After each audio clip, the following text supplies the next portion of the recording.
Oscar, did we just make it to a full year of Who Would Watch This? A full year of Who Would Watch This. Who would have thought, huh? Who would have thought? My name is Carl. My name's Oscar. And this is Who would watch this. Let's wait, just do it solo. Watch this. You do it solo, I'll do it solo. Who would watch this? Who would watch this?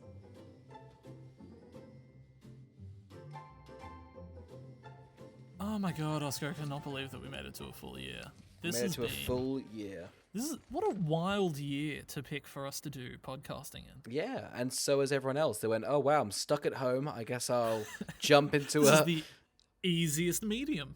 Yeah, I don't have to think about it. I just say some stuff, upload it, and it's done. Really, we should have tried harder.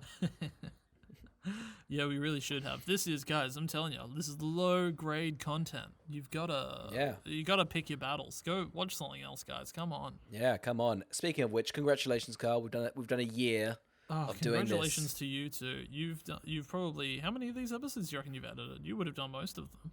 No, I've probably done 6 or 7. No way. You've done about 20, I think. No way. I've done 20. I don't think so. Yeah. I did the first like 5, and then we did 1 for 1, and then just this last month, I've done the last month. But yeah, it's been pretty even. I love saying editing because then people go, "Oh, you guys, you cut the fat," which we shouldn't say we edit them because it makes us look so much worse. Oh, it does, yeah. Who would have thought that the hour that you listen to is the creme of the top?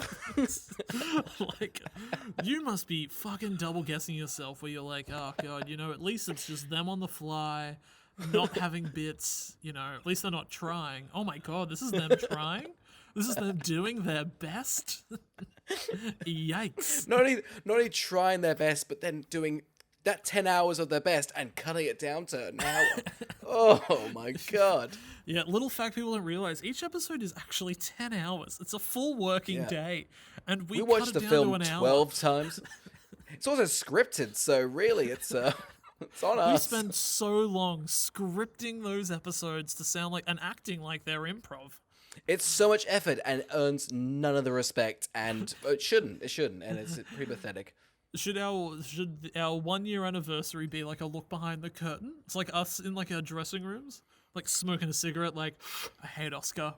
It's one of the biggest feuds. Well, it's like, what's it called? What's his name? What's the 2 critics called? Siskel and Ebert. Yeah, they famously hated each other, and as we do, we both hate each other. That's why we do this podcast. Just for the money. We're whores for the money. And podcasting at a low level has a lot of money. What's fun about how much they hated each other is the fact that like all the reviews would always be one of them being like, this is literally the biggest pile of garbage, and the other one being like, it's a tour de force. This is the Citizen Kane of the animation world. This gave me cancer, and it did. It did. And you're like, what polarizing views of the movie Turbo? A film that deserves no opinion. Speaking of opinions, Carl, let's talk about our opinion on some films. We've done 52 bad films. We both looked at each other's letterboxes. This is what we're going to be doing for the first half of the show. Yeah, and which is if people don't understand, like, Letterboxd has become my church. I have an unhealthy obsession with Letterboxd. Carl's screen time is abusive. It's actually fucked up. The amount of lists I've made of fucking everything under the sun. I've put them all on private so people can't tell how obsessed Oh, I am is with that Letterboxd. why? Okay, good. I was like, Yeah. You said you'd done these, and I was like, oh, you're joking. You're actually not joking. You've done lists for yourself. Hundreds. Oh my god. I get bored, I do a list. God, that's I'm absolutely obsessed. We don't actually like film. categories. We don't like film. We just like putting the films we've watched into a nice little box, going, I've watched that now, and it goes in a nice little list, and that's it. I'll tell you right now, if I had a choice between never climaxing again or never logging a film on Letterboxd again, I'll tell you right now, what I'm choosing is never climaxing again. The fucking serotonin hit I get from a log on Letterboxd is gorgeous. The who would watch this segment? This entire podcast is predicating on me forced to watch a film a week and go, oh, I've done it. I've got to log something. I have to watch a palate cleanser. That's 2 a week. It's goddamn climaxing every Yes, don't download Letterboxd. You'll turn out like us. Have a podcast soon. For the listener at home that doesn't know what Letterboxd is, it's like Facebook for film. Yeah. Whereas just you and your friends just log all the movies you've seen. They give you tons of statistics, and then you can like see what people are watching all the time. Yeah, so you give it out of a 5-star rating. You do like half stars, and you can do it for every film you've ever done. You can log every Carl and I both now. There's a nice little Excel spreadsheet of every film we've ever watched and a nice social media. I literally, if I will sit down if I'm bored at the bus stop or something like that, or just free time to kill, I will have the idea of I just need to find another film to log on Letterboxd. Even though I'm pretty sure I've got every film I've ever watched, I can usually try and find one extra one I've forgotten about. It's a fucking joy to just search and search and search and search and search and be like, oh, there's one I have seen. A tick. Serotonin. Let's go for it. You've watched, I think, 2,700 films on your Letterboxd. It's roughly around that. I've watched 1,200, 300. So, you're a lot more than me. I'll go say this right now. Going through your 2,700 films was a blast because I got to tick off a bunch for me. But you have some rogue opinions for some films. Yeah, I guess. I mean, film is but the eye of an apple. Oh yeah, of course. But there are right and wrong answers sometimes, Carl, and some of you are wrong. What about mine? Have you gone through mine and you've? Yeah, I've gone through yours. I don't think you have any giantly differing opinions. I think you've got different opinions to me, and that's basically what I've just pulled up. So yeah. Oh yeah. No, this is just opinion based. We're both wrong on all films. No. Really, we have. Yeah, I think here's the thing. If you're listening to our podcast, God, you should not be listening to anything. If I was listening to us, I wouldn't have watched a single one of our palate cleansers. All right? Don't fucking take our opinion or our word on anything, you idiots. Hey, these psychopaths watch a bad film on purpose. Hey, I guess what else are they watching? It's probably not fucking good. I'm sitting in a blanket fort recording a podcast on a Thursday night, all right? Like, don't think I'm sane. We've done a podcast for a year. We're literally, like, I think we should have our, like, right to vote taken away from us. I think so. Birthing and also voting rights in the system. It's true. I also don't think we should have to pay tax if you have a podcast, but that's just me. Well, that's the thing. We're already contributing to society. Yeah, it's kind of like a religion, this podcast, I'd say, and you're our loyal subjects, and I will say it, there is a little coin basket going through. Why don't you put a couple of dollars in there? We don't have a Patreon because we don't deserve money at this point, and never will. We never will. I would like to wholeheartedly say, though, thank you very much. Yeah, if you've come on and listened to an episode, thank you so much. Yeah, we don't say that much, but yeah, thank you. Insane. Like, because there's people of you listening, which is wild, and the quality of the podcast has been so inconsistent, both content-wise and audio quality, that it's insane to me. Some of you people have really latched on to a handful of these episodes. Yeah, people have gone back and listened. They've gone and listened to the old ones. Like, just don't go there. I want to just beg them, like, only listen to the last episode because I go, oh, it's awful. Yeah, essentially, thank you. All right, Oscar, who would like to start off with their first rogue opinion? Well, let's just get a fun one out of the way. I watched this film. I have a very different experience of this film. You've given Ruby Sparks a film, 4 stars. That's a bit rogue. I think it's quite forgettable. Why have you given it 4 stars, Carl? Right. So it's the directors of what's it called? Little Miss Sunshine. Little Miss Sunshine. Yes. Yeah. I think premise-wise, for those that don't know, the premise of Ruby Sparks is an author brings one of his characters to life with a book. And then premise-wise starts to, like, basically write her entire life. So she doesn't get any sort of free will. She doesn't get to live her own life or love who she loves because she's really only there to service, like, him. Which I think is a pretty good premise. And I just remembered very much enjoying that film. I think it's got some really nice lighthearted comedy. And then I think the emotional climax at the end when it comes down to him trying to explain to her that she is not a real human being, and is like writing out a book of her just being like, now bark like a dog and whimper like a homeless person and kill yourself and stuff like that. Is all like very like confronting and powerful, and is extremely well acted sequence too. So that's why I've given it 4 stars. That's fair enough. I'll give you this. I watched this film for a first date when I was 14, and the girl I was dating at the time, For parents a first called. date. It was Rogue, wasn't it? Because I think it is PG. It is. I remember Right? Is that being why able you to watch went? it. Yeah. And she midway through the film got a call saying that the parents were like, "You shouldn't be. You need to get home right now." So she left midway through the movie. I watched for another 10 minutes and then left the theater. So my experience with Ruby Sparks is a lot different to yours. But yeah. So Well, that's wild. Because when I watched it with my date, yes. I got head at the end. Oh, okay. Well, I mean, that's more a reflection on you because that's a male manipulative movie. So the fact that you got off on that's actually more disgusting than me. So, I guess the moral of the story is we both get bitches. I guess so. Yeah, that's a win for us. It's all just backhanded compliments to our life. Yeah, we both fuck, I guess. Is the moral of Ruby Sparks. It's just us stories of us fucking in a theater. Yeah, I watched The Dark Knight and got 4 girls pregnant. Carl, what do you think of the film? Right, so this was my first hand job. It was pretty eloquent. I'd give her a 5 out of 11. Room for improvement for sure. Needs to trim the nails. All right. That's your letterbox review? Just a porno site for All right, Oscar. Why do you think WALL-E is one of the best Pixar films? I think I'm gonna throw it back right at you. What have I given Wally? It's like probably like a 4.5. I think I rewatched it. I think that first half is terrific with the no audio.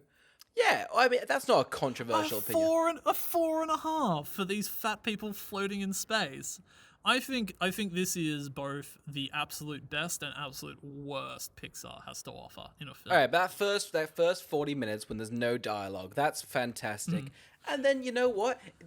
Pixar are a kids' film. Sometimes you want some fatties rolling around the floor. That's what the kids want, and that's what I want as a child. I wanted to see gluttonous Americans rolling in their little red suits doing that. Listen, I'll give it this. Maybe it doesn't deserve to be 4 stars, but it's like there's a lot of Pixar films that once you grow up with them, you go, that was good. I'm not going to think about it anymore. But you think this is better than Toy Story 2? No, I think Toy Story 2 is the best one. I've given that 5 stars. Right, so that's the best one. Yeah. All right, fair enough. Yeah. Well, I mean, you've brought it up now. Why do you think Up's 3-star film? Sorry. Oh, yeah, I think Up sucks. Wow. So you hate old people. Sorry, so Up is an absolutely... Up is an absolutely fantastic first 10 minutes. And then after that, it's just... It's too long. I think it's too silly. I think it's just the laziest that Pixar is. No, it's not. It's Pixar being lazy. It's them being like, don't kids want to see talking dogs? Put that there. Don't they want to see... Like, I don't think there's anything particularly interesting about the adventure they go on. They just get there and there's another old man there in a blimp. Like, you say that like that isn't interesting. Ridiculous. Oh, ridiculous. I'm sorry. When was the last time you enjoyed a movie with an old man in the blimp? And don't say the classic film, The Old Man and the Blimp. All right? You can't use that one. Tip my tongue. Fuck you. Fuck you. What have you given Up? Like a 4. A 4 for Yeah. Up. Why do you like Up so much? I think 10 minutes is absolutely fantastic. Breathtaking filmmaking. It's one of the best openings to a film ever. What comes after that is just an old man rumbling, a chubby kid, and just a shitty island with like 3 kind of animal designs, talking dogs, which is lazy, and an old man in a blimp. It's not interesting. That old man dies at the end. I remember that being heart-wrenching. It's like, it's powerful. The villain dies at the end. That's heart-wrenching to you. It's an anti-hero. It's an anti-hero. Oh, he's not a fucking anti-hero. Come off your high horse. Famously, the blimp is the anti-hero's mode of transport. Everyone fucking knows that, Carl.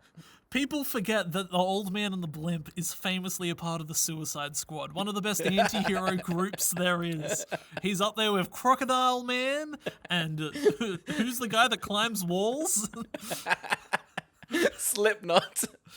He's up there with Slipknot. Alright, so this is an interesting one because I think your girlfriend made you watch this one, your current girlfriend. Yes. Or partner. If Yep. we don't want to give away the gender. Yeah, so this is one that your girlfriend really likes, and you don't like it, but I also really like it. You didn't like 500 Days of Summer.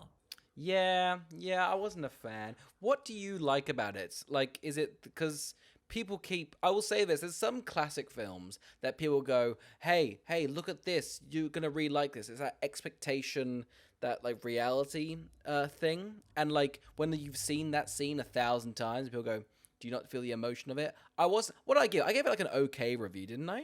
I don't think you recommend it. I think you're at like a 2.5 on it, which is, this is a bad film. Oh, I don't think I did. Oh, did I get 2.5? I probably deserve like a 3. But I wasn't like loving it. I think, when it's been like boosted as such like an amazing rom-com, which it kind of isn't. It's kind of like an anti one that kind of shows that like he's not right for her and he shouldn't be trying to like go for her.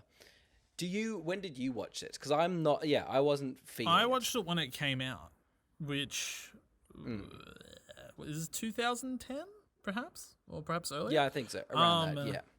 I remember this is like my big introduction to Joseph Gordon-Levitt, who I think is great in it. I think Zooey Deschanel's really good in it. I think the movie has like a lot of personality and fun to it. And then as I've gotten older, the more that I like about it is all of the kind of projection that you do put onto various relationships that you have. I think it's like the only sort of film of its kind that actually discusses kind of like trying to force a relationship when it's not working. Yeah, that's not working, or force a relationship post breakup, or the inner workings of like a bad breakup when you're the person that still likes the person that broke up with you. Like, so many of these like rom-coms are always about like the main character like having to overcome the person that's broken up with them. And this is a guy kind of like, almost like he's trying to reach his like emotional maturity in terms of relationships. That's fair enough. I will say this, I wasn't a big fan of either of them as characters. And I get that that's the point. You kind of need to make these people kind of not, kind of despicable. Because they do Joseph Gordon-Levitt's character, on the surface, is like your typical rom-com guy. But deep down, he's a bit of a dickhead. Yeah. And he's just trying to like fuck over Zoe. But then I wasn't a big fan of Zoe's character. I don't know. I was just a bit underwhelmed by it. It does have I do love the opening lines of it, which is, this is not based on a true story or any real life characters. And then it's just like, fuck you, Mindy. Bitch. Yeah.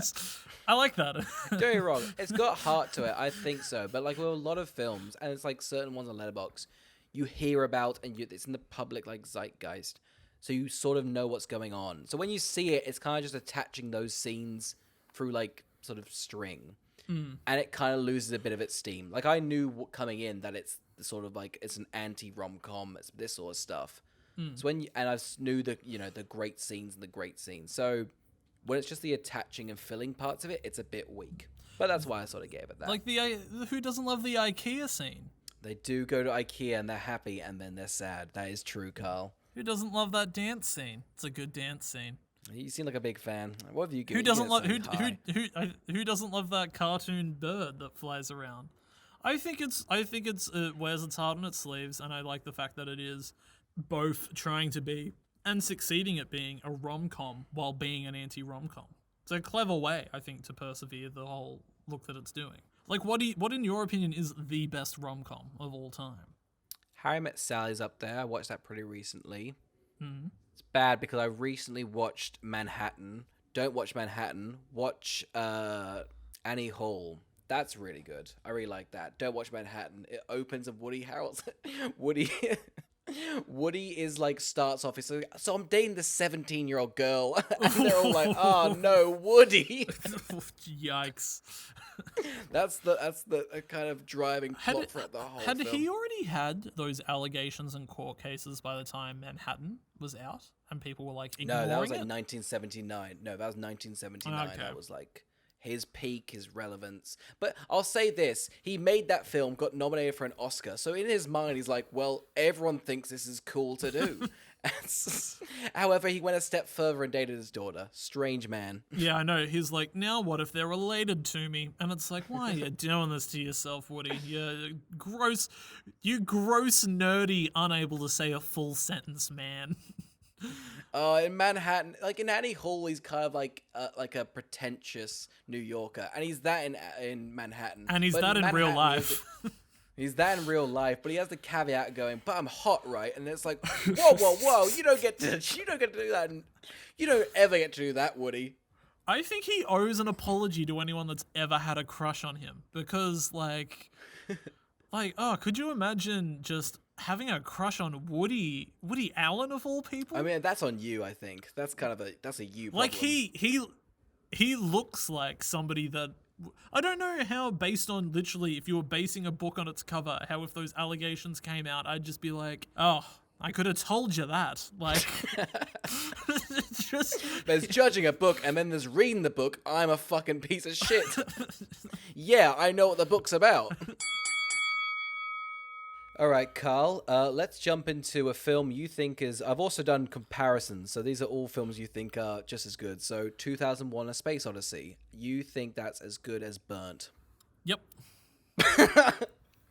Well, let's jump into that. Why do you think this Bradley Cooper chef film deserves 4 stars, which is quite a high rating for you?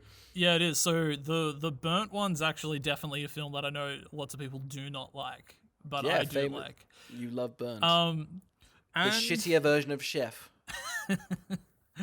Have you seen Burnt? I watched... I was going to do it if we did this next week, but I've watched the trailer and looked up it. It seems bland and unforgettable, and Bradley Cooper seems like a prick. So I don't know why you've given it... You're right. It is unforgettable.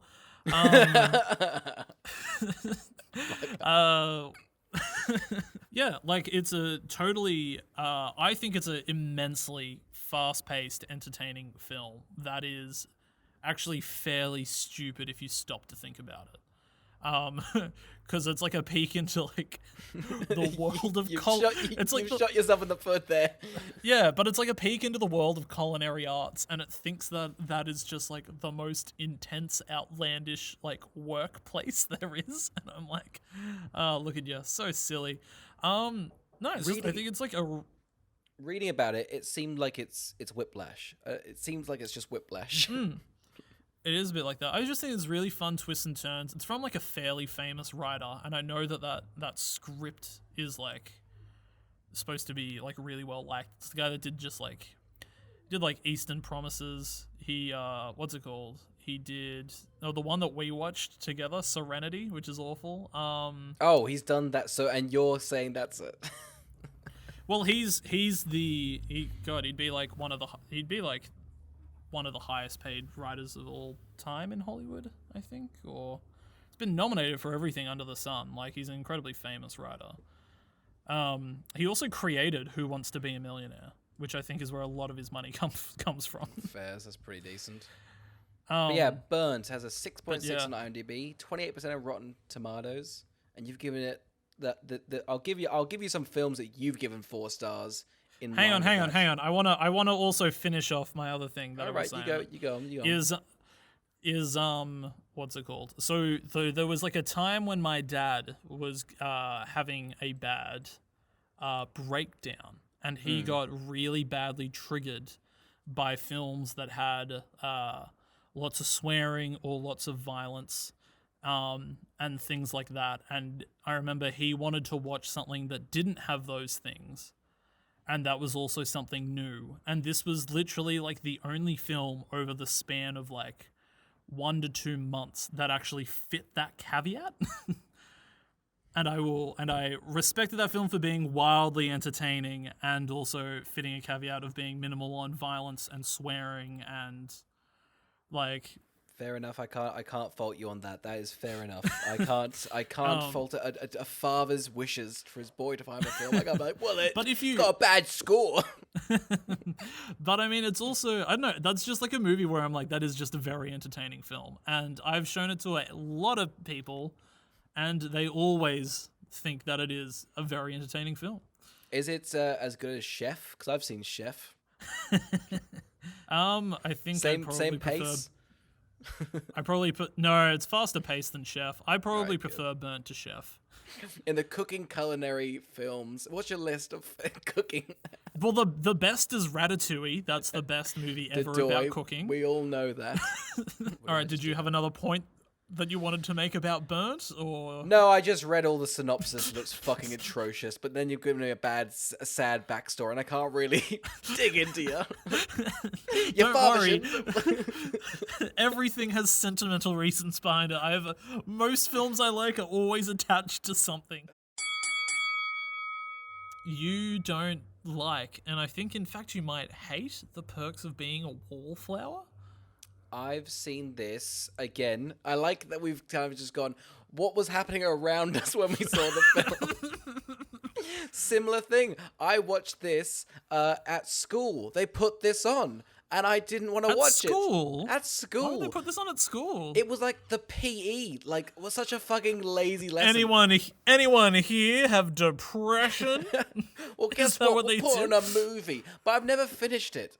But so I've seen it twice, the start, and the start isn't good in a PE lesson. So that's my thought process on a Perks of Being a Wallflower. Oh god, the ending's so good. How dare you? I've seen the start twice, and I've yet to finish it. Shame on you. You'll never understand why Ezra Miller's a good actor unless you've seen this, or we need to talk about Kevin. I've only seen him in The Flash, and he's a great actor in that. I will say this, I think... I'm sorry. Ooh, what? He's so snarky. I love him.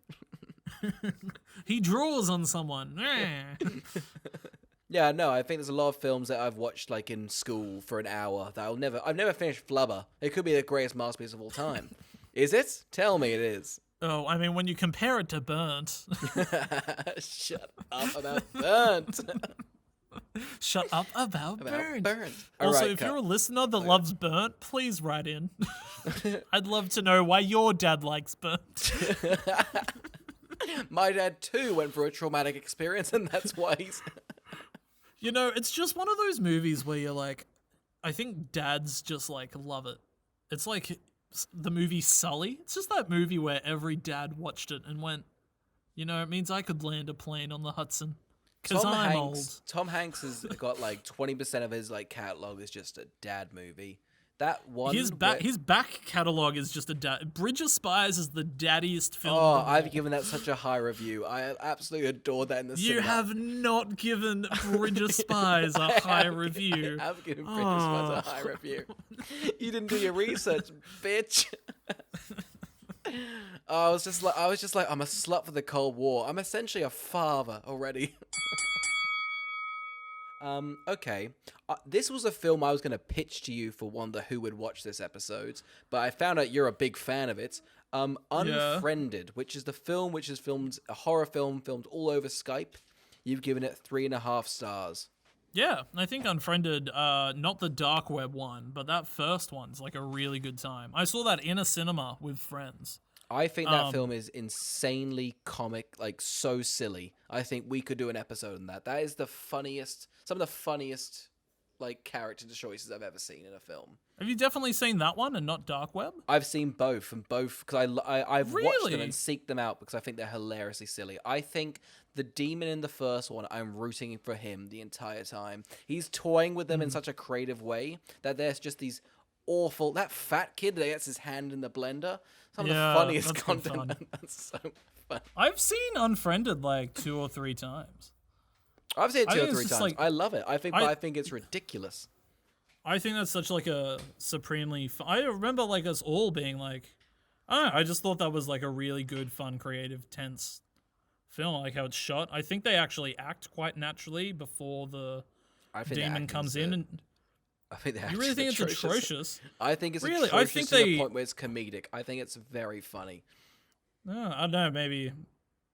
Yeah, no, I just don't I agree think with you on that. if I we had think a like couple when of they're drinks- booking tickets to like the cinema or wherever they're going and stuff, I think it's all like I think it comes off like really natural.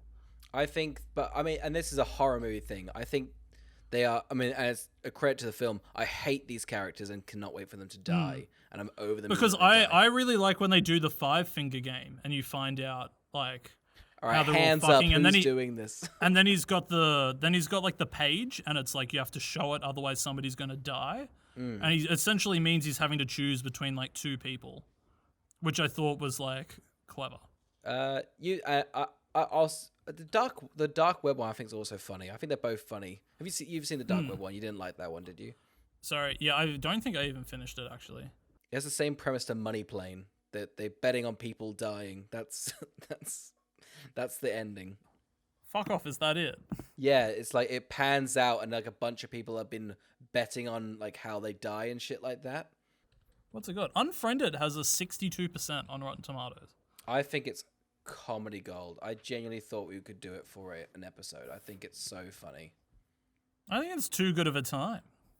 I think this it's is got, too it's got, gleefully it's got a entertaining. 5.5 on IMDb. That's a trope. That's bad. Yeah, I'm just saying critics like it.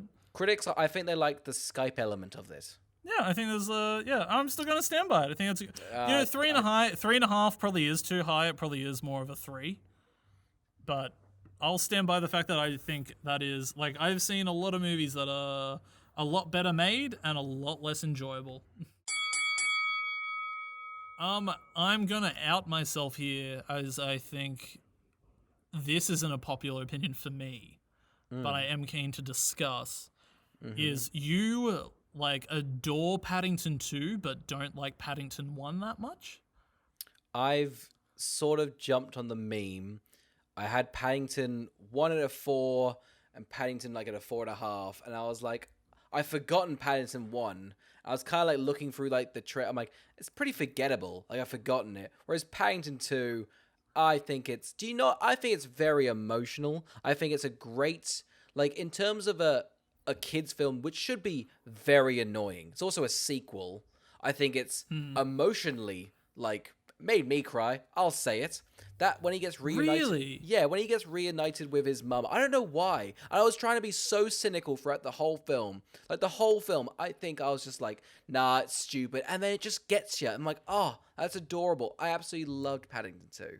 I think why don't you like it? Well, because I don't think it's emotional at all, and I do think it's like manipulative and not clever in the way that it tries to be emotional. I also think it's too vignette-y and it's too long. I also don't think it has anywhere near as much to. Hugh Grant doesn't is have an as much absolute- to say about the. Hugh Grant's fantastic in it, but I also think Nicole Kidman's fantastic in the first one as a taxidermist. But I don't think it has like as much to say about being a bear. anything. What's there to say, Carl? Well, I What's mean, there the to first say? one's all about immigration. I don't think the second one actually has much of a theme. No, he doesn't have a home. That's the thing. He doesn't have a home. Isn't the second one about that? What am I trying to think No, of? the first one's about him not having a home. The second one, he just goes to jail. Why does he get locked up? I'm trying to remember why he gets locked up. What's it called? I feel like he gets framed for something by Hugh Grant. Yeah. And then I It's think all just like very. no, it's not judging a book by its cover. That's the whole message, I'm pretty sure, with the jail stuff. Yeah, wow, I think that's so powerful. It's powerful. In comparison to immigration, which I think the first one as a kids film does so much more with explaining how immigration works and the feelings around it, and even talks about it in a political sense. And then the second one is just don't judge a book by its cover, which has been done by so many children's stuff before. That's probably not the theme. Now hang on, I'm just trying to figure it out on the fly. You can't grab something that I've gone, it's this. It's like, no. Paddington 2 is terrific. It's absolutely It's still fun. good. Yeah. I think the first one's better. And it blows my mind that people are like, oh, well, Paddington 2 is one of the best movies ever made, and Paddington 1 isn't. I don't think it isn't. I've just forgotten it. And Paddington 2 I hadn't forgot. So when I was redoing the reviews, I'm like, I've forgotten the first one, but I thought the ending of the first one was a bit cheesy.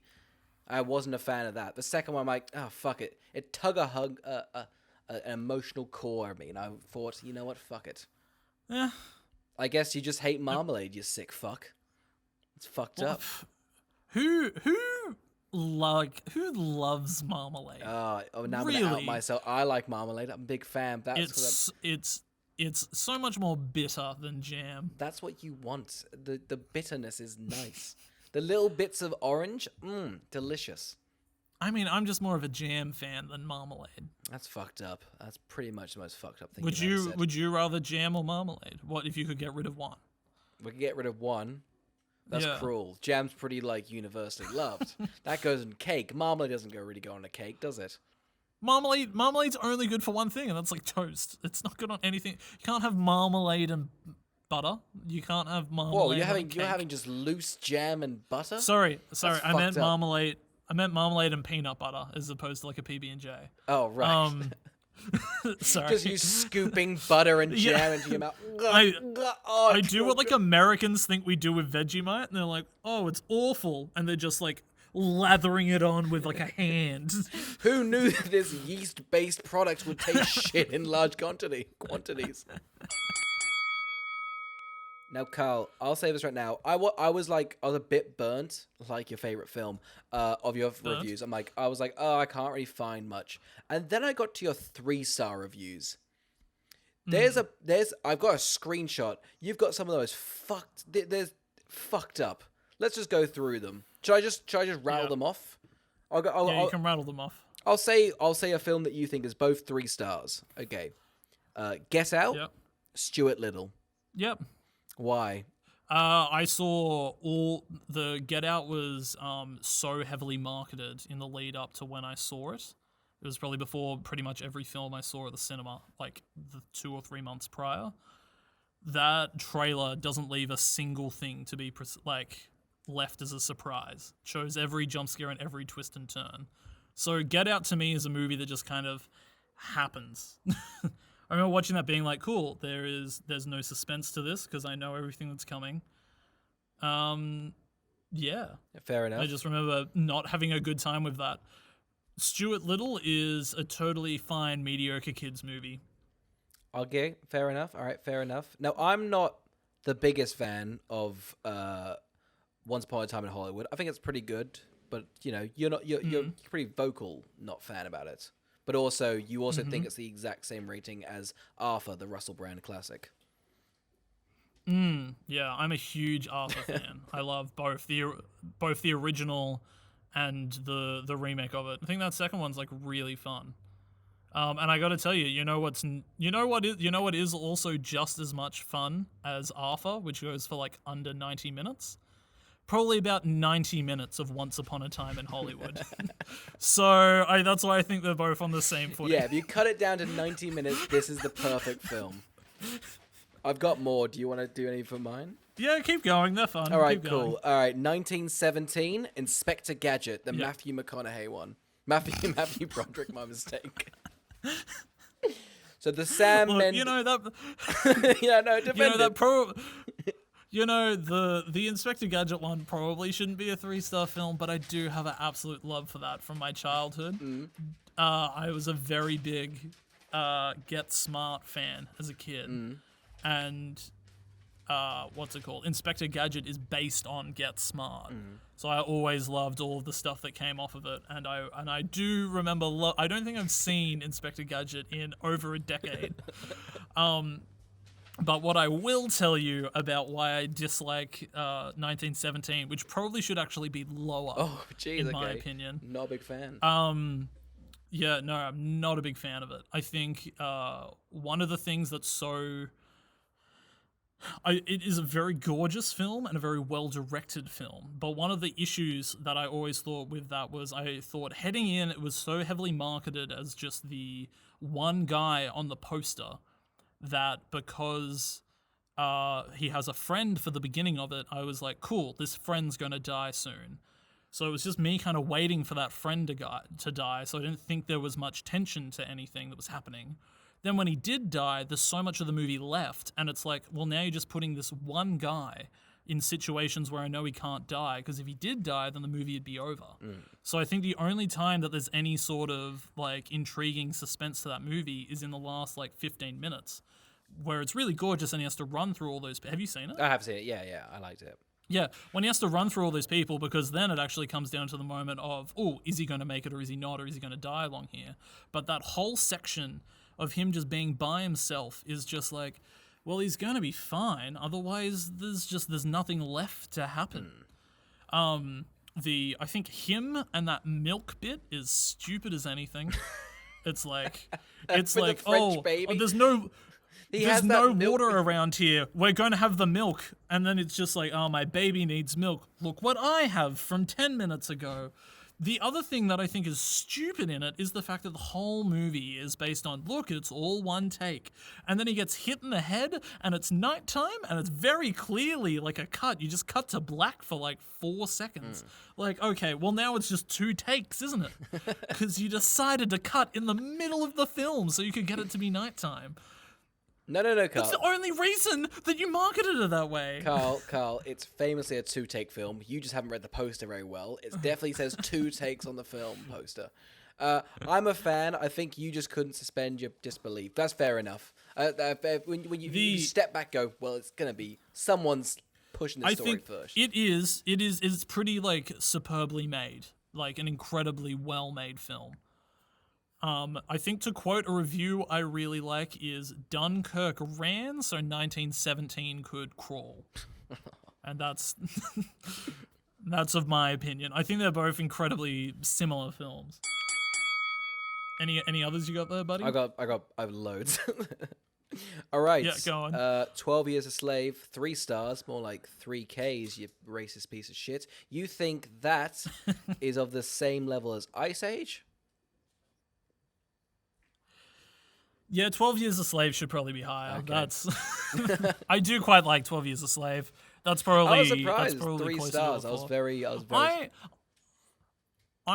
remember not I only watched 12 Years a Slave probably 2 years ago. And I thought it was going to be a different film to what it was in my head and from what I had heard of it. What's it called? I remember at the time not being that impressed, but a lot of that movie's actually stayed with me. So it probably should be higher. Should we reevaluate? That's probably a 4-star film. All right, Fez. Have you seen 12 Years a Slave? I haven't, no. I've seen the hanging scene, which is pretty... Which I was like, oh, wow, it's pretty chilling. So I was surprised it had 3 stars for you. I feel like I had seen stuff that had come out after 12 Years a Slave that I think heavily took from 12 Years a Slave. So in my mind, a lot of 12 Years a Slave I thought I'd kind of like seen before. But also, I very much like that director. Steve McQueen. Fantastic.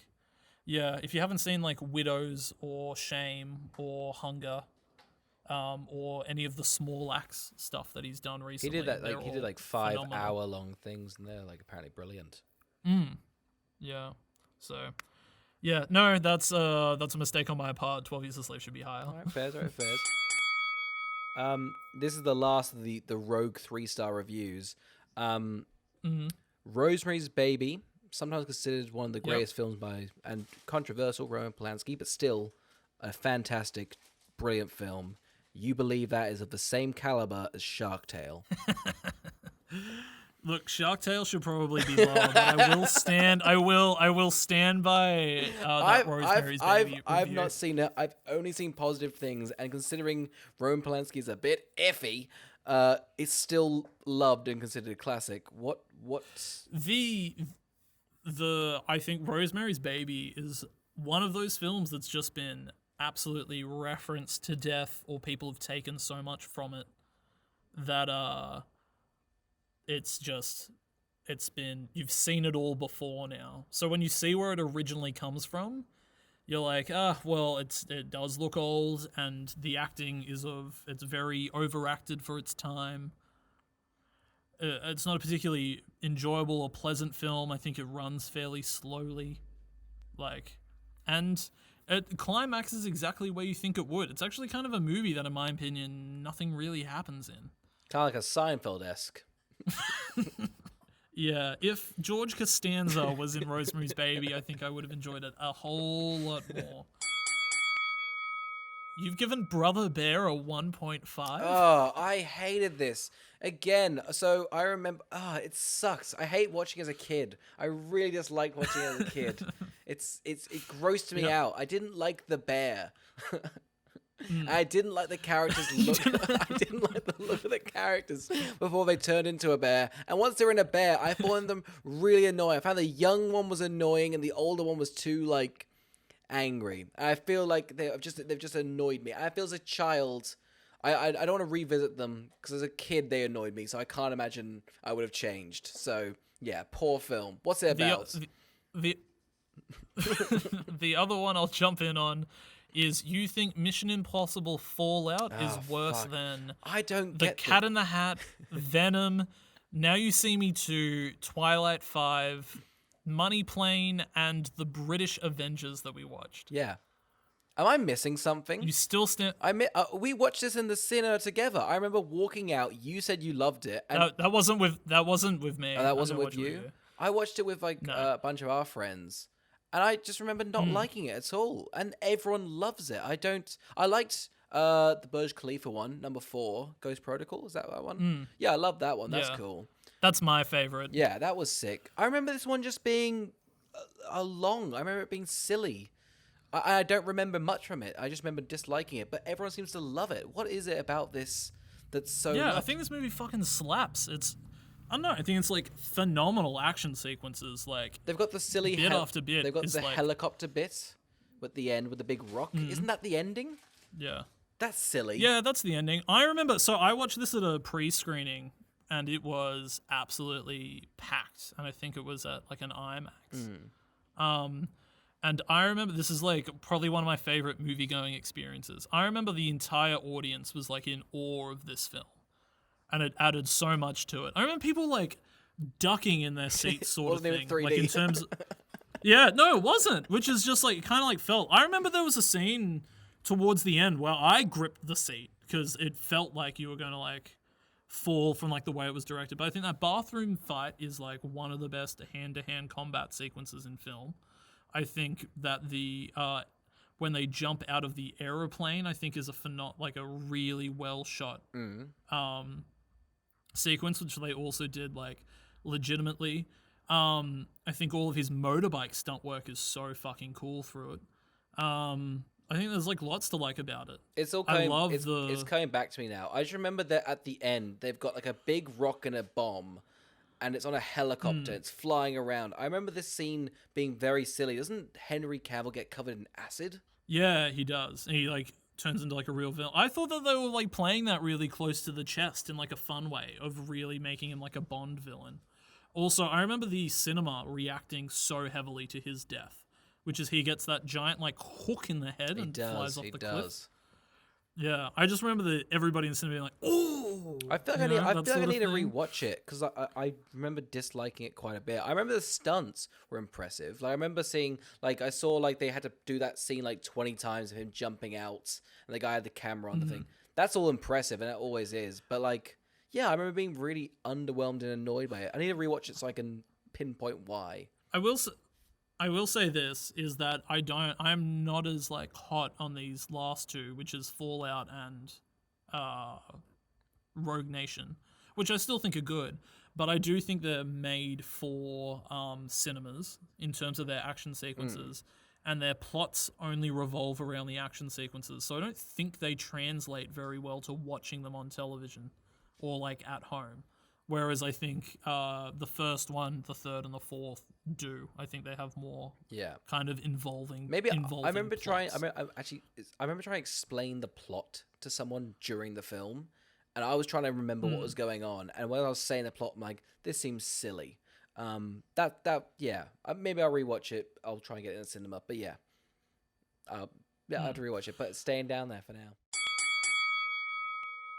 While going through yours. I've got some notes for you, just so you know. You have a lot of Doctor Who and Family Guy stuff logged. All 3 stars, every single one of them. That's just a note. Yep, I think they're all totally a thing. Yep. And you don't like the Coens, it seems. You dislike a lot of the film. Like, you didn't give it, like, massive... But you hate Oh Brother, Where Art Thou? I think you're a monster. Yeah, I think that's a unwatchable film. Really? I hate that. Really? Yeah, I would never, ever watch that film again. I think that's a bad I film. adore the music in that. I think that's an absolute great time. Oh, I hate the music. Really, I absolutely adore the music. Yeah. I listen to that music. That's like a very... I find that, like... That's just a style of music I don't like, which is fine. But, yeah, I think that's such, like, an annoying film. I don't love them doing comedy, but I love all of their drama stuff. A lot more. You don't like Big Lebowski? You didn't like a couple of them. You were like kind of... I haven't seen Big Lebowski, but I don't like Burn After Reading, and I don't like Hail Caesar. Okay, that's probably some of their worst. Yeah, it's definitely not the lady. Yeah, the Lady Killers is absolutely atrocious. But then I think Fargo's fantastic, and I think No Country for Old Men is one of the best films ever made.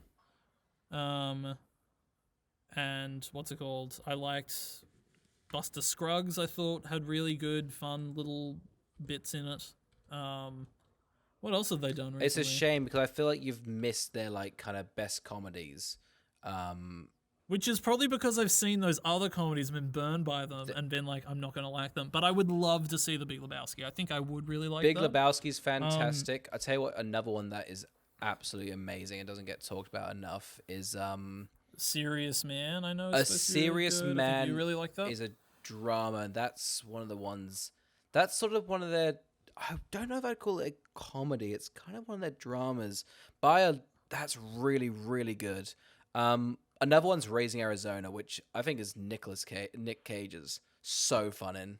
Yeah, I think he won the Oscar for that. Yeah, and he. That's one I would like to watch. That Barton Fink's bit comedy, bit drama, and Big Lebowski. I feel like you've been burnt pretty poorly by their comedies. I mean, like I like Hail Caesar. I can get why people hate it. Got no plot, and it's kind of just vibing about. I think the musical number in Hail Caesar is fantastic. I think so. With like all the gay sailors, I think is really funny. I think Hail Caesar has like bits to like in it, but I think it comes Hail together Caesar in a very reminds cohesive or interesting way. Maybe it's just a Hollywood, but it reminds me so much of Once Upon a Time. Just kind of Yeah, it does. I think they're both pretty much the same sort of. Hey, we love this. Like we loved this moment in Hollywood. Let's just be in it for a while. Yeah. And I'm like. I think that's totally, some people really like that. I'm more of a plot-heavy person when it comes to stuff that I like, is all. So I watched The Big Lebowski and Raising Arizona, and then I think The Hudsucker Proxy is kind of interesting. I kind of want to watch that. But yeah. What the fuck is Shorts, and why have you watched it? Shorts is from Spy Kids director Robert Rodriguez. Okay? So he made all his amazing films. Then he had kids. And he was like, all right, Spy Kids 2, Spy Kids 3.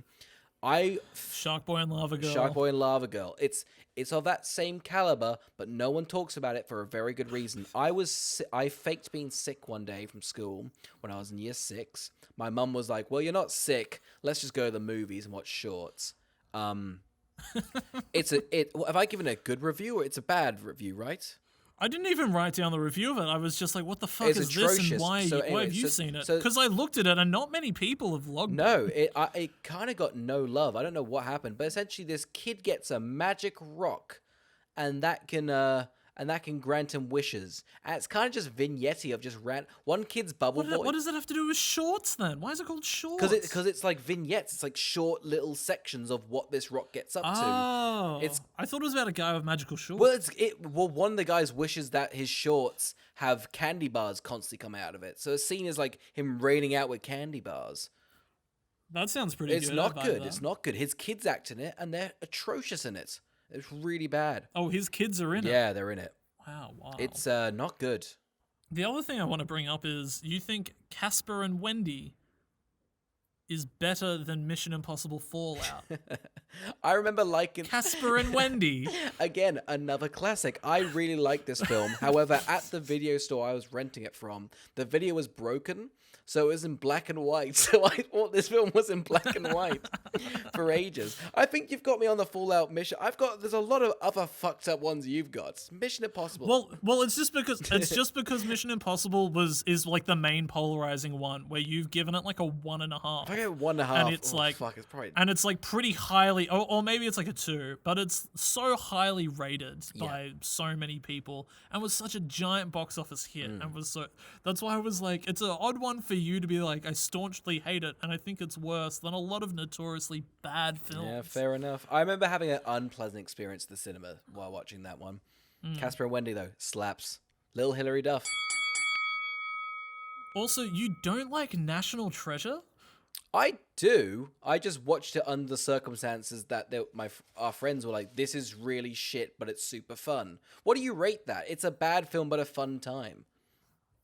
I think I don't know. I think that's like I don't think I've given it a a big bad film from my childhood. I don't think you have given it a bad one. I just think you should love it more because I love I it. watched it recently. This was strange going, don't you love my thing from when I was 6? I loved this when I was 6. It's like, yeah, I'm a grown man. I think National Treasure is like the closest we've come to of like just another Indiana Jones. What? Like You in can't terms of it being about like history and artifacts, and it's like a modern iteration of like a guy looking for artifacts. That's your caveat for an Indiana Jones. It's just the premise. It's big action, big adventure. It's incredibly fun. Like the third Indiana Jones that everybody praises has a fucking Jesus ghost in it. That is like, that's the Holy Grail, drink from it, and everybody's like, oh, but aliens is too far. Like, everyone hates that second. Everyone hates the second one, right? Because of the kid. Yeah, no, the chick is annoying. Everybody loves Short Round. Are we sure? I didn't. Yeah, who doesn't love Short Round? If you're going to tell me if you don't like Short Round, this podcast's over. We've hit a year. We're done.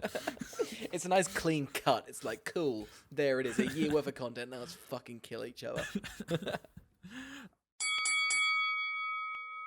My final one, Carl, for you is a rogue one. Because I think this is just so nice. And I can't believe you can be so cynical about it. It's Fantasia. How do you not like Fantasia? I think Fantasia's such a boring film. Oh, you absolutely. You. It's got the one good mop and bucket scene. There's no way you put on Fantasia now and you're entertained for how long that is. That's literally just a spectacle of how good their animation was at the time. It's nice. A nice film. Yeah, no, it's lovely. Not. It's fucking garbage. I put it on the background. It's great. Genuinely, I do put it on the background. I think it's fantastic. You put Fantasia on in the background. Yeah, it's lovely. Fantasia 2000 or the original Fantasia? Just Fantasia. I have not seen 2000. Are you a big fan of 2000? Well, I don't know. I thought maybe that was the one you were putting on because I don't understand how anybody would enjoy putting Fantasia on in the background. It's so simple. Sure, at the time, it's like, here's a spectacle of animation. Yeah, simple. Yeah. But now it's just a nice screensaver with some classical music. I don't get how you could hate that. What a rave review. It's a nice screensaver. Fuck off. You're not convincing me of anything. No, come on, it's a really nice screensaver. I swear to God, if you've got some cleaning to do, you're gonna fucking adore this film. If I just want to have some nice, it's great little classical music with a bit of some flair. What's not to love? It feels like an investor's showcase of where they're like, who wants to invest in Disney? This is what we can do. And you're like, oh, the music and animation's good. I'm sure you could do something good later. I will say this. I don't know why they thought it would make money. Like, it's an artistic project. Yeah. They were like, this lost money? It's like, of course it did. It's nice to look at. And I like it. But, no, it's not going to make money. We'll have a little debate on this one. Okay. You think A Bug's Life is better than Ants? Okay, well, we've already touched on it. One contains a paedophile, and the other... Well, actually, they both contain paedophiles. One's Kevin, one's Woody. Which one's worst, I guess, is the big... Mine's the villain. Yours is the protagonist. without dragging in any of the exterior. Now, hang on, issues that's that not these how two film films works. have. That's not how film works. That's not. You can't just go. Oh, we're here. No, go on your bit. Go and carry it with the merit of just comparing their two plots and the enjoyment of the film. Why is A Bug's Life better than Ants? Let's go through the plot of a Bug. Ants is a war film. A Bug's Life is like, look, we've joined the circus. It's a kids' film. Who wants to see Sylvester Stallone beheaded in a kids' film? I want us to just see some bugs getting into. I thought that was fucking rad. I was like, yes, this is what I want to see ants do. I want to see them get fucked up. That's so many characters die in Ants. It's such a violent kids film. It's awesome. Why would you want to watch that? Why? What's the plot of Ants? I'm gonna say it right now. I'm gonna say it right now. Ants, better war film than 1917. I didn't know who was gonna die. Everyone can be hit. Absolutely right. I'm on the edge of my seat through all of Ants. No suspense in 1917. What's the plot of Ants? It's like B movie for the start. Cause he gets conscripted. He hides when they go to war. He's the only one that lives, so he doesn't want to go back. So he ventures out into picnics and certain things, then has to go back because I think the villain's sending a lot of them to their deaths or something like that. I don't know. I can't remember. I haven't seen it for a long time. That sounds like an atrocious film. It seems like a really big slog. I don't know why they crammed it into a child's animated. What's good about A Bug's Life then? It's just a nice one. Flick's an outsider from the hive. He wants to venture out in the same film. He ventures out of the colony and finds people like him, circus freaks and whatnot. Then he has to. Lame. This sounds fucking lame. Here's the thing. Because the hive is so monotonous and so collected, when there's a predator, the grasshoppers, they can't do anything to do about it. Now, Flick has used the freaks of the circus to think of a genius plan to get rid of the grasshoppers. A big bird. They make a big bird and it scares off Kevin Spacey's a grasshopper, which is actually really forward-thinking because Kevin Spacey probably should be scared away from things. Yeah, I think it's great. Also, I love the scene where there's a dandelion and he's looking over the mud. I think that's a really good scene. I can't not in like technically not as technically good, but I just like that. It makes me feel happy. The crusty mud. So yeah, better than Ants. What have you got? Crusty mud. You got a shitty. They get flooded at one point. I hate that scene. Sorry, I like when they get stuck in gum on somebody's shoe. I think that's actually really chilling. Like I said, I think Ants is like a really. Isn't that Toy Story 2? You know. No, when did they get stuck on gum in Toy Story 2? Mr. Potato Head get stuck on gum? Oh, he gets stuck in gum on the road, but not at the bottom of his shoe. Yeah. Which I guess you're right in saying that Toy Story 2 ripped off Ants. Yeah. Like, so they must have been aware of the fact that A Bug's Life isn't worth ripping off. I mean, I'm destroying this conversation. Have you looked at the backstory of why Ants and Bug's Life exists? No idea. It's because the guy... educate me. Pixar wanted to make the film, and the director wanted the film, didn't like the direction that Pixar was going, so they jumped over to DreamWorks, told them about the whole thing, and they pretty much like had a battle to compete to who could make the Ant movie quicker. And I think they both lost because they're both shit films. Yeah, I think you also notice that I think both of them are just not well animated. No, they're as well. Yeah. Like I think Ants. I think they're both not very nice looking films. Oh, sorry. Also, Wait, Bug's Life is much better. They got that chest shot at the start. One of those Pixar's greatest. Gerard's game. All right, you've won.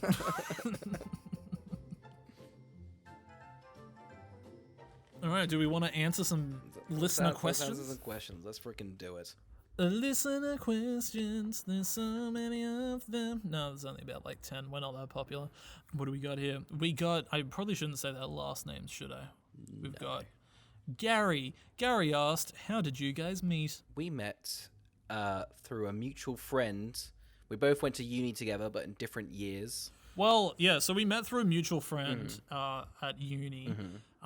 How did I meet Oscar? Oscar was in Eminem costume, not the rapper, but the candy. A big blue. It was a good costume. I sewed that. Actually, I was pretty happy with that.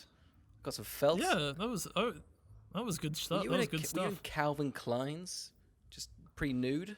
Yeah, I was Justin Bieber from the Calvin Klein commercial. Yeah. Guess the theme of the party. Lame. What was it? And I actually couldn't afford Calvin Klein's. So I bought them the day I needed them and then returned them the next day, but I stained them with red wine. So I had to wash them, and I don't think I could get it out, so I had to fold them in a specific way to put them back in the packet, make it look like they were sealed and not taken out. So sorry to the person because I did get a full refund on them. They were over $100. Yeah, now my cock smells like wine, so thanks a lot, Carl. It's a good way to smell. Yeah, it is a good way. Drunk. I remember I didn't know anybody at the party. So what was it? Because Justin Bieber has like a sleeve of tattoos, I brought a texter and asked people to tattoo my arm with whatever they wanted. That was my way of getting to meet people. And then you can remember their name because you've got the name on the hand. It's very clever. Yeah, unless you're our friend Jack, who I think just drew a dick. Yeah, which comedy. Which is totally fine. And comedy gold. Let's face it, that's great stuff. Well, I mean, it did work. I remembered his name. But yeah, we met through that, and then you kept popping up, and I was like, yeah, we didn't see each other for I think over a year, because I didn't see our mutual friend for over a year. But yeah, I also remember after that party, I fell asleep on my arm, so I woke up and the ink had gone all over my face. No, we drew that on you. So, and I had work.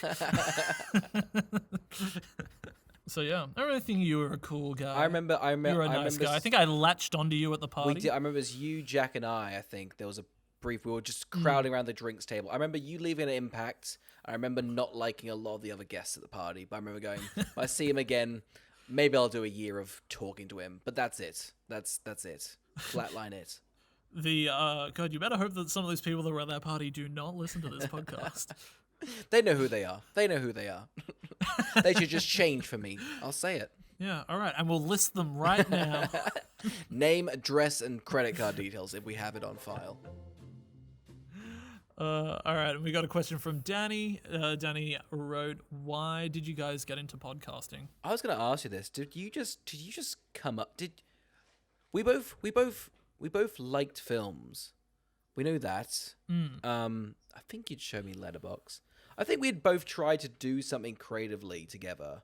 I think it worked, but it was also like, man, we've done this, but how do we do it? It's like, I don't know. I wanted to do something creative that was also like low stakes and like easy to produce. I think video is pretty hard to produce. Yeah, well, I've thought about doing it for this podcast, but it's such an extra layer of editing, like video, and also making it visually interesting. Like, it's just gonna be us. No one needs to see that. Yeah, that's right. Nobody's interested in seeing us. And then also, like, I don't think that there's no fallout from people seeing you. I don't know, people couldn't like find us or recognize us. It wouldn't impact future jobs depending on what we said on the podcast. Yeah, we've got a lot of slurs backed up, and I just think if my face is attached to it, it won't be great. I have been screaming my thoughts out in public in case someone recognizes my voice.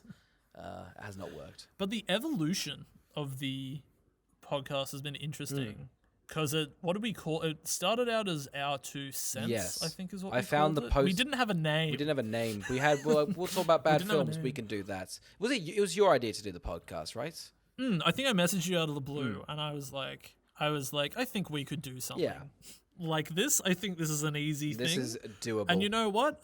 It'll probably last 10 episodes, and we'll be fucking out of there. Yeah, exactly. We tried, and look at it, we're stuck doing it. But yeah, we had the 2 Cents podcast, and our friend went, "What's that about? Movies? That doesn't make sense." Our shitty photoshopping skills, and then we got someone to do the art and the name, and it's like, oh, it's way better. I know. Isn't it funny that we outsourced like every creative decision? Just like what the front. Yeah, that's right. We sat for hours trying to crack it, and this one person was like, "It's going to look like this, and it's going to be called this." And this is this is the unique selling point. You're going to figure out who watches it. I'm like, oh, great. Yeah, because we didn't have. That's how interchangeable the podcast is. We just wanted to talk about bad films. There's no beginning or end point. No. which is what Who Would Watch This is, right? Remember we re-recorded Who Would Watch This at the end of the first 3 episodes. I think it's like just tacked on at the end. Yeah. It's like super clumsy. Yeah. What's it called? Because it starts out as, I think we were saying how much would you purchase them for in a $1 bin? Oh, yeah. Or something like that. And we'd be like 53 cents. Like that means make anything. a gag out of. Oh my God, it was so bad. We would have run out of coin metrics early on. Oh, I know. Can you imagine trying to do 52 coin metrics for comedy? Also, that's just a rating out of 100 in cent form. I know, but I think we were. I know, but sometimes it'd be like, this is, Cat in the Hat was like a $2 film. Oh yeah, we did edit that out, didn't we? We cut that out. Or like a 99-cent rental or something, Just a weird caveat to how we were selling it. Riley asked, what movies are you guys yet to review that you're excited to review, or ones coming up in the next year? Ooh, we've got the classic. I don't think we talked about it enough, but Cats.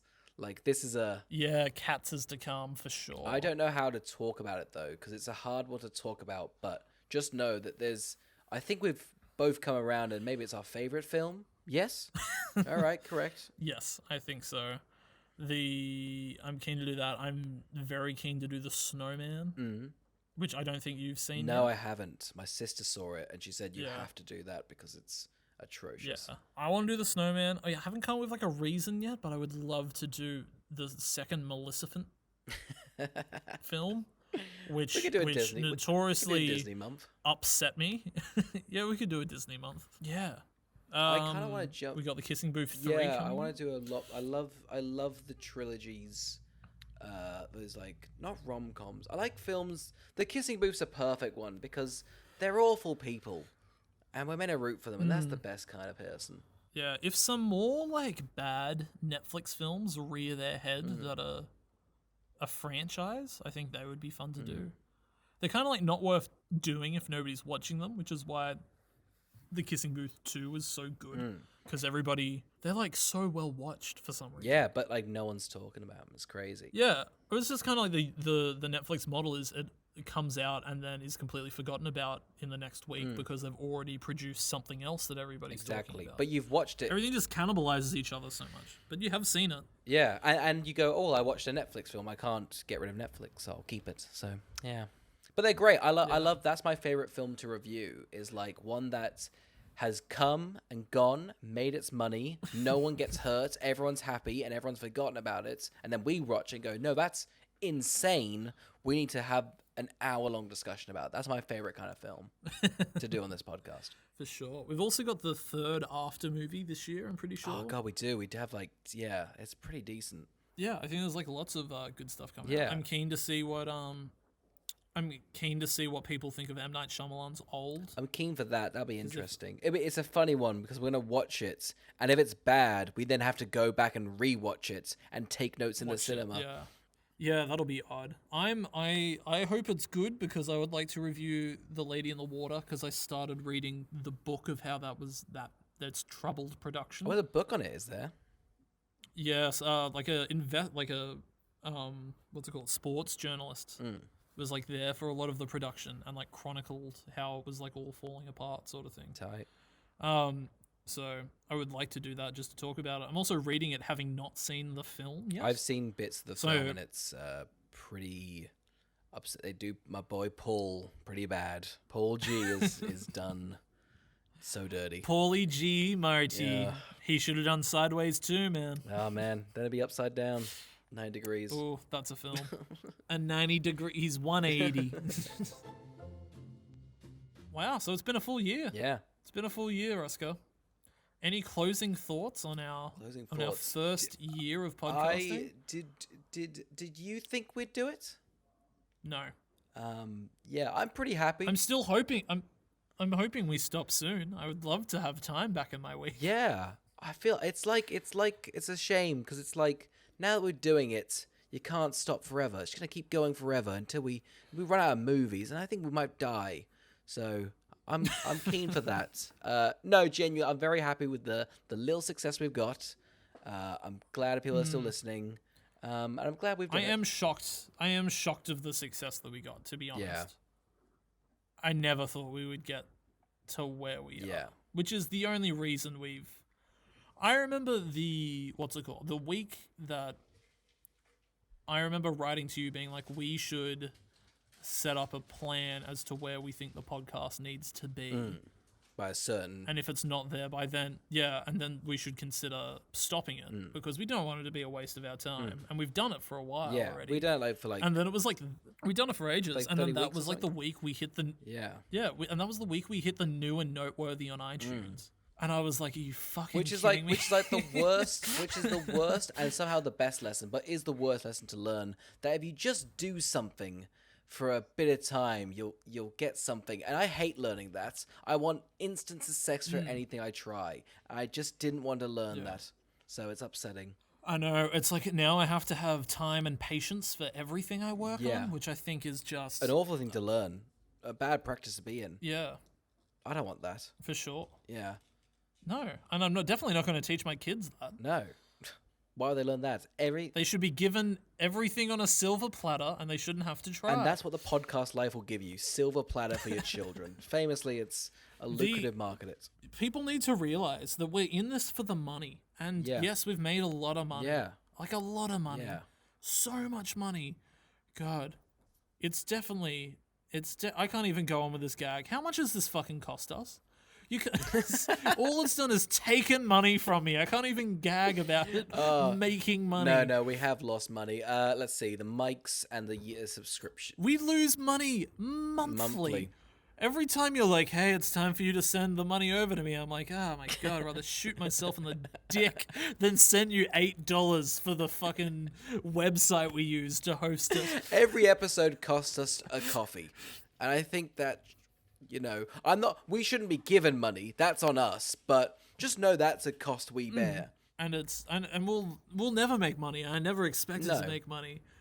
But oh God, I thought at some point it'd be it's like definitely definitely a medium that only takes takes your life, your money, and it's the worst part because the least not creative but the least taxing one. You just chat and that's it. Anything else is harder, and I couldn't do anything else.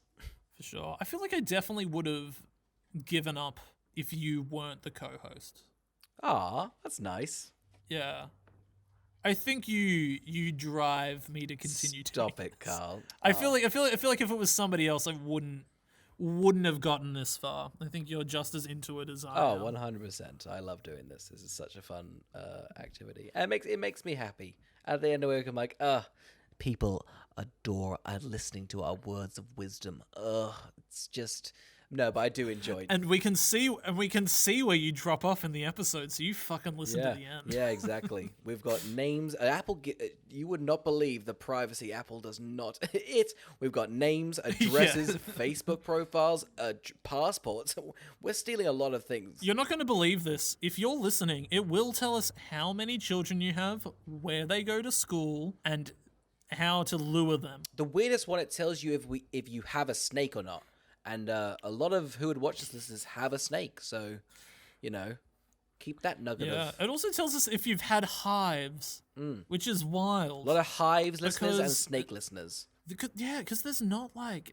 Hives isn't a regular thing to get anymore. But a lot of you people have caught hives. Yeah, pretty fucked up. Yeah. Well, thank you, Carl, for your hive bit. But also, I could not do this without you. You're an absolute pleasure to talk to. You make me laugh, and that's enough. That's enough. You make me giggle, Oscar, and if all I get is a giggle, then I'm happy to sit in this fucking blanket fort. This decrepit tent of yours. Oh God, I'm so excited for when we can record in person again. This is chilling. It's unpleasant to be in. I feel like I've seen my future and I hate it being in here. Well, that was that. Next year is season 2. I don't think much changes except we put a 2 in the Buzzsprout thing. Woo! There's a 2. 2 there. Isn't that crazy? We should call it the Kissing Booth 2 of seasons. Of seasons. Season 1 was Kissing Booth. We could call it off of how funny would it be if we called it like Who Would Watch This Book 2 Water. Book 1's water, book 2 is earth, and book 3 is fire. Everyone knows that, Carl. Guess we just recorded a certain episode. I was like... all right, so we're going to be back next week. God, it's nice not doing a movie to fill this week. Yeah, it's lovely. We should do this more. Yeah, I know, right? Can you guys stop listening to the episodes where we review a film? Yeah, just listen to the ones where we talk shit. Yeah, that's the dream. Imagine that as a job, just podcasting without having to watch a shit film and take notes. Oh, one of these days, I tell you. one of these days. Well, I guess we will be reviewing. Depends if we're out of lockdown. It'll be either Old or Lady in the Water. Be surprised. Be excited. Yeah. Guys, where's your enthusiasm for either Old or Lady in the Water? Come on, give it to us now. Thank you for listening. Thank you for listening. Goodbye, and thank you for a year. Oh, a full year. You're gorgeous.